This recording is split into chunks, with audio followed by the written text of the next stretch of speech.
Hello everyone, good afternoon. তো এটা afternoon বলার কারণ আগের দিন থেকে ভিডিওটা আমি স্টার্ট করেছি। তো এটা দুপুরবেলা, আগের দিন দুপুরবেলা বসে খাবার খাচ্ছিলাম, তখন এটা দেখিয়েছিলাম তোমাদেরকে একটু ক্লিপ।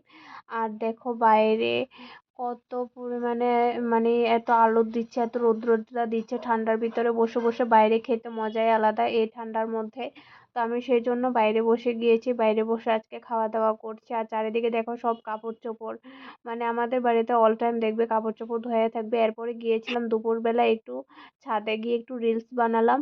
রিলস বানানোর পর মানে এই শাড়িটা, আমার যে শাড়িটা অনেক আগের, কিন্তু এই শাড়িটা কিন্তু আমার বিয়ের শাড়ি, আমার মার রিসেপশনের শাড়ি কিন্তু এটা। আর দেখো এর পরের দিন সকালবেলা থেকে আবার ভিডিওটা পুরোপুরি শুরু করছি। এখানে দেখো সকালবেলা হাঁটতে যাব বলে রেডি টেডি হয়েছি, কিন্তু এরপরে কি অবস্থা হয়েছে সেটাই দেখতে থাকো।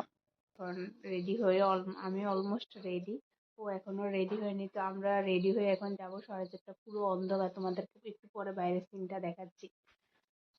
গাইস মুড পুরাপুরি ভাবে চেঞ্জ হয়ে দেখো, ড্রেস মেস করলে ঘুমায় গেছে গা, ঠান্ডা লাগতেছে বলে কি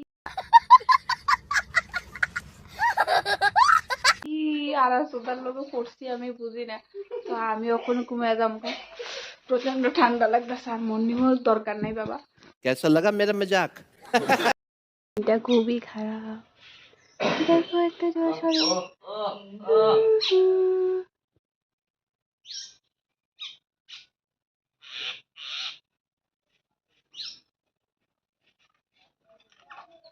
সকালবেলা উঠে তো দেখো এইসব কাণ্ড কীর্তি। আর এরপরে দেখলাম একটা জোড়া শালিক, দেখিনি একটা শালিক। তারপর আমাদের ঘরের পিছনে যে বিহারিগুলো রেন্টে এসেছে, ওর বাচ্চাটাকে ডাকছিলাম এখানে আসার জন্য, কিন্তু ও আসছে না। আর কি করব।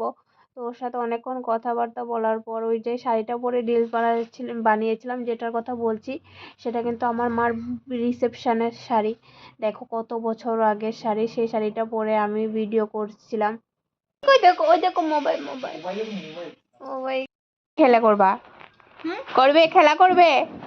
এই রসগোল্লা খেলা করবে, বল বল। তো এই বাচ্চাটা হয়েছে এর মা এখানে আমাদের বাড়িতে মানে কিছু টুকিটাকি কাজ করতে আসে। তো বাচ্চাটাকে অনেক কিউট লাগে।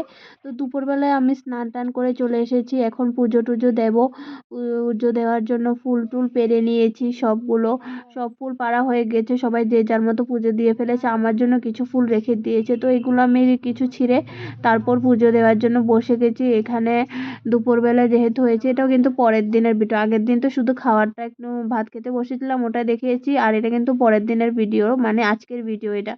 তো এখন ঠাকুরকে পুজো দেবো, হনুমান ঠাকুরকে। একদিন ঠিক মতো পুজো দিতে পারিনি।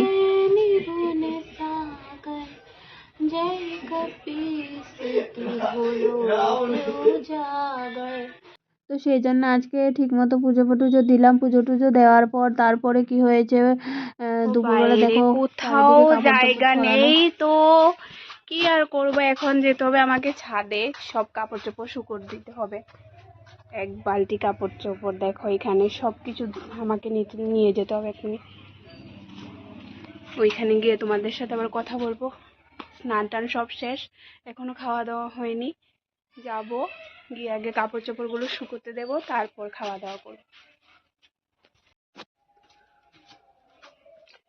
এই দেখো চলে আসলাম ছাদে, এখন সবকিছু শুকোতে দেবো। তো ছাদে এসে পড়লাম, দেখো বাড়িতে একটুকু জায়গা নেই কাপড় দেওয়ার মতো।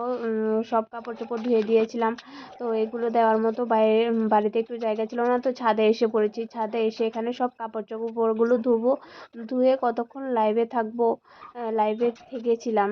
মানে এই ভিডিও ক্লিপটা করার পর তারপর আমি লাইভে অনেকক্ষণ থেকেছিলাম, কিন্তু আজকে বেশি মানুষ জয়েন হয়নি, হয়তো বা এমন টাইমে তার জন্য। তো এখনো কিন্তু খাওয়া দাওয়া করিনি, বাড়িতে যাব, গিয়ে তারপর খাওয়া দাওয়া করব। আগে কাপড় চোপড় সব মানে ছড়িয়ে ছিটিয়ে দিতে হবে। মানে কি বলো তো, মানে আজকে যেহেতু বলেছিলাম তোমাদেরকে দেখাবো যে আমার আবুর মুখে ভাতে কয়েকটা কিছু ছবি তোমাদেরকে তুলে ধরবো। তো সব কাপড় চোপড় শুকোতে দেওয়া হয়ে গেছে।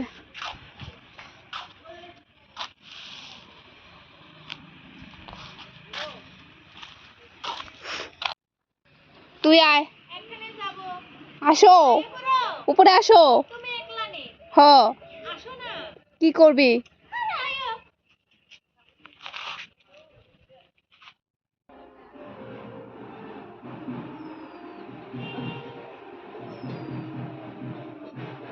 হো, রান্না হয়েছে এখানে দেখো, সয়াবিন তরকারি আছে, বেগুন দিয়ে আলু দিয়ে শুটকি দিয়ে, তারপরে চিকেন কষা। দেখো কালারটা কি সুন্দর এসেছে চিকেনের, আর পিসগুলো এক একটা পিস দেখো, চিকেনের পিস লোভনীয়। খাবে নাকি? তো এগুলো দিয়ে এখন খাওয়া স্টার্ট করব, তোমাদের একটু পরে দেখাচ্ছি। চিকেনটা খাওয়ার সময় দেখাবো, এখন এগুলো দেখিয়ে কোনো লাভ নেই। এই দেখো চিকেনটা, জাস্ট গ্রেভিটা দেখো, গ্রেভিটা একটা চিকেনের পিস। কালারটা দেখো, কি কোনো ফুড কালার কিন্তু ইউজ করা হয়নি এখানে, অসাধারণ। कि 3 है और लड़का लड़का भी 3 है, तो 2 लड़के और कहाँ रहता है? ये छोटा वाला है क्या, ये बड़ा वाला है? सबसे छोटा वाला है। আব্বু ফটোগুলো দেখানোর জন্য অনেক তাড়াতাড়ি করেছি, সবগুলো ভিডিও ক্লিপ করে নিয়েছি। নেওয়ার পর তারপর এখন দেখো ওই আমাদের ঘরের পিছনে যে রেন্ট এসেছে বিহারিগুলো, তো ওনার সব কিছু কথা কিন্তু আমি একদম বুঝতে পারি না, কেননা আমি বিহারি ভাষা ওগুলো বুঝতে অনেক প্রবলেম হয়ে যায় আমার, যার জন্য। কিন্তু ওনার সাথে অনেকক্ষণ কথা বলেছি, আজকে ফার্স্ট টাইম এত কথা বলেছি ওনার সাথে, খুব ভালো লেগেছে, মানুষটা ভীষণ ভালো। তো এতক্ষণ ধরে এইসব বয়স্ক মানুষরার সাথে কথা বলতে আমার অনেক ভালো লাগে, তাদের সাথে কথা বলার একটা আলাদাই শান্তি লাগে, দ্বিগুণ দ্বিগুণ একটা ভাব আসে, মানে নিজের মতন একটা ভাব আসে আমার। এরকম বয়স্ক মহিলাগুলোকে যারা একদম শান্তশিষ্ট, তাদের আমার অনেক ভালো লাগে। কি মানে ওনার সাথে কথা বলে না, কি জানি মনে হয় যে একটা খুবই আলাদা শান্তি লেগেছে। কিন্তু ওনার যে ভাষাগুলো আছে আমি অনেক কিছু বুঝতে পারি না, কিন্তু তবুও জবাব দিতে হয়েছে, কেননা ওনাকে যদি বলি যে আপনার ভাষাগুলো আমি ঠিক মতো বুঝছি না, তখন উনি একটু রাগ হয়ে যায়। বয়স্ক মানুষ যেহেতু মানে কোনো কিছু তো বুঝতে পারে না, সেজন্য হয়তো বা। তো যার জন্য কি করেছি, না বুঝেও বুঝার মতো হ্যাঁ হ্যাঁ হ্যাঁ হ্যাঁ সব কথা বলেছি, কিন্তু বুঝেছি মোটামুটি, যতটুকু বোঝার ততটুকু বুঝেছি, জবাব দিয়েছি। বাকিটা অনেক কথা বলছে ওদের ফ্যামিলির বিষয়ে। উনি বলছে উনি অনেক কাজে ব্যস্ত থাকে সব সময়, সেই জন্য এখানে এসে ওনার কাছে ভালো লাগছে না, ওইখানে ওর রেন্টে এসেছে, তো সেজন্য উনি কোনো কাজকর্ম করতে পারছে না, সারাদিন বসে বসে থাকতে হয়, যার জন্য ওনার ভালো লাগছে না। এরপরে বলছে আমাদের আমাদের বাড়ির পিছন দিয়ে একটা বিয়ে চলছে, তো ওখানে বলছে তোমাদের এখানে কি বিয়ে এমন ভাবে হয় কি, কিভাবে কি কি নিয়ম কানুনে হয় সেসব জিজ্ঞেস করছে। তো জিজ্ঞেস করার পর আমি বলেছি এই মানে আমাদের সব সামাজিকভাবে বিয়ে হয়ে যায়, যার জন্য এরকম ভাবে নানান রকমের মানে আমাদের রিচুয়ালস গুলো, বাঙালি রিচুয়ালস গুলো ওনাকে সব বলছে, উনিও অনেক মজা উপভোগ করে সে কথাগুলো শুনছিল, মানে সেটাই আমার কাছে অনেক ভালো লাগছে। উনি মানে কেউ কে তো মানে সারাক্ষণ একা একা বসে থাকে না, যার জন্য কাউকে তো কাছে পায় না কথা বলার জন্য। তো সেই জন্য আমাকে দেখে ওনার খুব ভালো লেগেছে হয়তোবা, উনি ওনার মনের সবগুলো কথা আমার সাথে শেয়ার করতে চাইছে, অনেকক্ষণ ধরে বলছে বলছে আমি ওনার সাথে মানে বসে কথা বলতাম, এগুলো এগুলো বলছে নানানটা। তো যাই হোক, আমি আর কি বলবো বলো, মানে সারাক্ষণ তো আর সবসময় কন্টিনিউ কথা বলা যায় না। তো আমি বলেছি ঠিক আছে, এতক্ষণ ধরে তো কথা হয়েছে, তো আমি সাইডে গিয়েছি। এখন সাইডে যাওয়ার পর আমি আর আমার বোনটা গিয়েছিলাম, তো যাওয়ার পর উনিও বলছে যে উনিও আমাদের সাথে ছাদে যাবে। তো আমি ভাবছিলাম প্রথমে বয়স্ক মানুষ ছাদে কি করে যাবে, কিন্তু দেখি যে না, উনি অনেক ভালোভাবে ছাদে উঠতে পেরেছে, ছাদে উঠে তারপর গিয়েছে। তো যাই হোক, এখন দেখো দুপুরবেলা আমরা ছাদে এসে পড়েছি, কাপড় চোপড়গুলো শুকিয়ে দিয়েছিলাম, অনেকক্ষণ পরে এসেছি। এসে তো এখানে কাপড় চোপড়গুলো নেওয়ার জন্য এসেছি, কিন্তু দেখেছি এখনো শুকোয়নি। কিন্তু ছাদে প্রচন্ড পরিমাণে রৌদ্র উঠেছিল, যার জন্য ভেবেছিলাম যে না হয়তো বা শুকিয়ে গিয়েছে। তো যাই হোক, এরপরে দেখো আমাদের এখানে যে বিয়ে বাড়িটার কথা বলছি, বিয়ে বাড়ি ঘট ভরতে যাচ্ছে মেয়ের বাড়ির থেকে।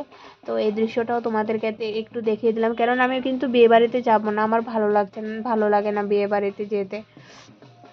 মানে অচেনা ব্যক্তিগুলো তো, কারণ না মার সাথে ওরা সবসময় মেলামেশা করে, আমি ওদের সাথে কথা বলি ঠিক আছে, কিন্তু সেভাবে তো আমার আর এত ইয়ে নেই, যার জন্য আজকে যদি ফ্রেন্ডের বিয়ে টিয়ে হতো তাহলে একটা কথা ছিল, বা কোনো একদম কাছের মানুষ হতো তাহলে আমি যেতাম ঠিক আছে, কিন্তু এম, এখানে তো যাই হোক সেই জন্য আমি যাইনি। হ্যাঁ, আর দেখো এখানে ওরা কি সুন্দর সেজে গুজে আর কত ইয়ে করে তারপর যাচ্ছে।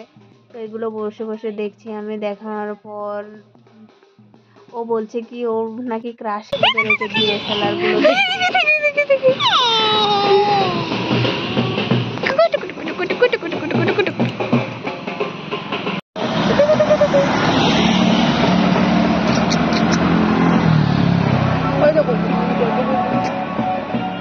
ও তারপরে বাজনাগুলো দেখে টেকে ওর সাথে একটু খেলা করে, আমাদের পাশের বাড়ির উনি, ছোট্ট বেবিটা, তো ওর সাথে একটু খেলা করে টরে চলে আসলাম আমার বেবির ফটোগুলো তোমাদের সাথে একটু শেয়ার করার জন্য বিকালবেলা।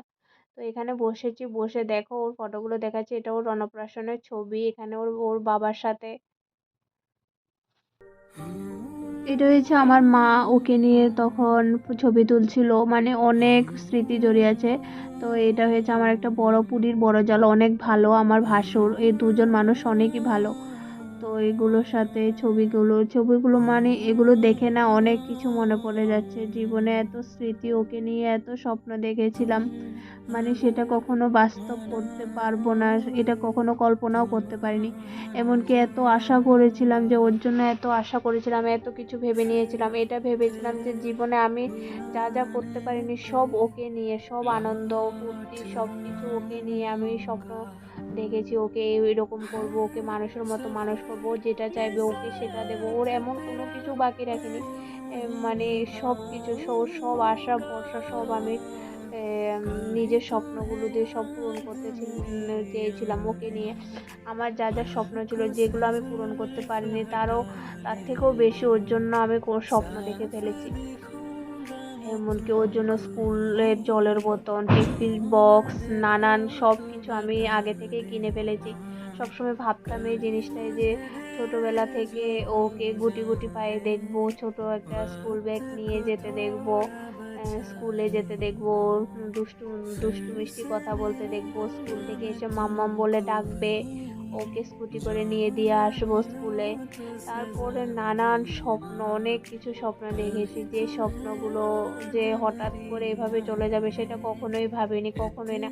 ওর মধ্যে এমন কোনো সিমটমই ছিল না যে ওকে দেখে বোঝা যাবে যে ওর এত বড় রোগ হয়েছে বা এত অসুস্থতায় ও ভুগছে, সেটা আমি কখনো কল্পনাই করতে পারিনি। এত মানে নিজেকে নিজে এত অসহায় একাকিত্ব মনে হয়েছে না সেই সময়টা, বলে বোঝাতে পারবো না। পুরো তিনটে মাস ওর জন্য এইভাবে মানে হসপিটালের একটা টুলে বসেছিলাম, শুধু দেখতাম ওর কোন হার্টবিট কিনা বন্ধ হয়ে যায়, অক্সিজেন যদি বন্ধ হয়ে যায়, সেই টেনশনে সারা রাত্র নিজের চোখে ঘুম দিতাম না, সবাই বেডে ঘুমিয়ে থাকতো, আমি বসে বসে চিন্তা করতাম ওর যদি হার্টবিট কমে যায়, ওর যদি অক্সিজেন কমে যায় তখন কি হবে, সেটা ভাবতাম। আমি ভগবানকে বলতাম আমার চোখের সামনে যে যদি ও চলে যায় আমি কিভাবে সেটা দেখে সহ্য করতে পারবো, কিভাবে আমি নিজেকে নিজে সামলাতে পারবো, সেগুলোই শুধু ভাবতাম যখন ও হসপিটালের বেডে অপারেশন মানে অক্সিজেন নিয়ে ভেন্টিলেশনে পড়েছিল, তখন শুধু এগুলোই বসে বসে ভাবতাম। কিন্তু এটাও ভাবতাম যে আমি ওকে বলেছি মাম্মা তুমি যদি চলে যাও আমাকে ছেড়ে, কিন্তু তুমি আমাকে দেখা দিয়ে যাবে, সেটাই বলতাম। আর দেখো ও কিন্তু আমাকে এতটুকু ভালোবাসে, এতটুকু ভালোবাসে, ও 14 দিন পর্যন্ত ভেন্টিলেশনে থেকেছে। কোনো বাচ্চা কিন্তু 14 দিন পর্যন্ত ভেন্টিলেশনে থাকেনি, 2-3 দিন হয়েছে মারা গেছে, কিন্তু ও 14 দিন পর্যন্ত জীবন মৃত্যুর সাথে লড়াই করেছে। লাস্ট 3 মাসের পরের কথাটা বলছি আমি, 14 দিন পর্যন্ত ভেন্টিলেশনে থেকে জীবন মৃত্যুর সাথে লড়াই করছে, লড়াই করে তারপর দেখো, তবুও যেদিন ও চলে যাবে এই পৃথিবী ছেড়ে, ওই দিন আমি ওকে বলেছি মাম্মাম তুমি আর কষ্ট পেও না, কেননা আমার চোখের সামনে সেগুলো সহ্য হচ্ছে না যে ওকে একসাথে 10টা প্রত্যেক দিন 10টা ইঞ্জেকশন, একসাথে স্যালাইন, তারপর অক্সিজেন দিয়ে নল মুখের ভিতরে নল ঢুকিয়ে দিয়েছে, নাকের ভিতরে নল ঢুকিয়ে দিয়েছে, সেই জিনিসটা দিয়ে ওকে খাওয়ানো হচ্ছে। পেচ্ছাপের জায়গায় ওকে নল ঢুকিয়ে দেওয়া হয়েছে। মানে পুরো একটা কঠোর পরিস্থিতি, মানে এই জিনিসগুলো সহ্য করার মতন না। সেই জিনিসগুলো আমার চোখের সামনে, আমি যাকে একটু সুইচের আঘাত পর্যন্ত কখনো লাগতে দিইনি, আর সেই মানুষটা আমার সামনে তিল তিল করে এভাবে যন্ত্রণায় ছটফট করে যাচ্ছে। মানে এই দৃশ্যটা কখনো মানে আমার চোখের সামনে থেকে যাওয়ার মতো নয়। সেটা শুধু আমি উপভোগ করতে পারবো, বা আমার পাশের মানুষগুলো যেগুলো আমার সাথে ছিল, ওর বাবা, আমি, ওর দিদা, উম মানে এই মানুষগুলো শুধু জানতে পারবে যে তখন পরিস্থিতিটা কেমন জায়গায় ছিল। মানে সেটা আর বলার মতন না। অনেক কষ্ট, অনেক কষ্ট সেই জিনিসটা। তো যাই হোক, তো যেদিন ও চলে যাবে সেদিন শুধু একটা কথাই আমি ওকে বলেছিলাম যে মাম্মাম, তুমি এভাবে না থেকে তুমি আমাদের ছেড়ে চলে যাও, আবার তুমি পারলে আমার কাছে ফিরে এসো, এই কথাটা বলেছিলাম। বলার পর তারপরে এটা কখনো ভাবতে পারিনি যে এই কথাটা বলার কিছু মুহূর্ত পরেই ও আমাকে ছেড়ে সত্যি সত্যি চলে যাবে। তারপর আমার চোখের সামনে ও এইভাবে হঠাৎ করে চলে গেল, অক্সিজেন বন্ধ হয়ে। যে জিনিসটা ভয় পেতাম আমি সব সময়, 3-3টা মাস বসে বসে শুধু এই জিনিসটার জন্যই ভয় পেতাম যে অক্সিজেন বন্ধ হয়ে যাবে কিনা, হার্টবিট বন্ধ হয়ে যাবে কিনা, সেই জিনিসটাই ভাবতাম। কিন্তু সত্যি সত্যি যে আমার চোখের সামনে অক্সিজেন, হার্টবিট এভাবে বন্ধ হয়ে ও পুরোপুরিভাবে নিঃশ্বাস ত্যাগ করে আমার সামনে থেকে চোখের সামনে থেকে চলে যাবে, সেটা কখনো আমি ভেবে উঠতে পারিনি। কিন্তু কিন্তু ভগবানের এটাই হয়তোবা লীলা যে ও আমাকে ছেড়ে চলে গেছে, আমার চোখের সামনে এইভাবে চলে গেছে। কি আর করব বলো, স্মৃতিগুলো আঁকড়ে নিয়ে এখন বেঁচে আছি, আর কিছু করার নেই। এটা ছাড়া তো ভগবান আমাকে যতটুকু দিয়েছে ততটুকুই না, আর কি বলবো বলো।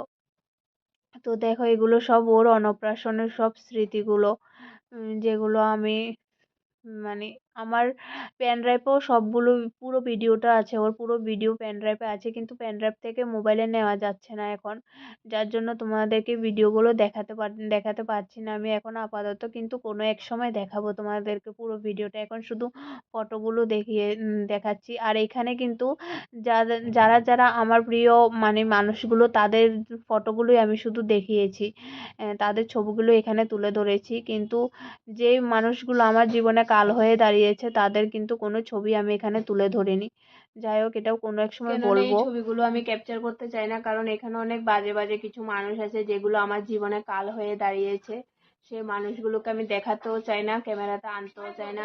আমার জীবনের প্রতিটা মুহূর্তে যে মানুষগুলো আমার জীবনে কাল হয়ে দাঁড়িয়েছে, যেগুলো আমার জীবনে প্রতিটা মুহূর্ত আঘাত, যন্ত্রণা, বেদনা, কষ্ট, চোখের জল দিয়ে গেছে, সে মানুষগুলোকে আমি এই ক্যামেরা মানে ছবিগুলো থেকে দূরে রেখেছি। এগুলোর চেহারা আমি এখানে তুলে ধরতে চাই না, আর এদের সম্বন্ধে কিছু আমি বলতেও চাই না। তো যাই হোক, সবাই ভালো থেকো। আজকের মতো ভিডিওটা এখানে শেষ করছি। সবাই আশীর্বাদ করো, ও যেখানেই থাকুক সেখানে অনেক সুস্থ থাকুক, ভালো থাকুক। আর তোমরাও সবাই ভালো থেকো। আজকের মতো ভিডিওটা এখানেই শেষ করি। আশা করি সবাই আমার পাশে থাকবে। এতটুকু বলে এখানেই ভিডিওটা পুরোপুরিভাবে শেষ করছি। সবাই ভালো থেকো, সুস্থ থেকো। বাই।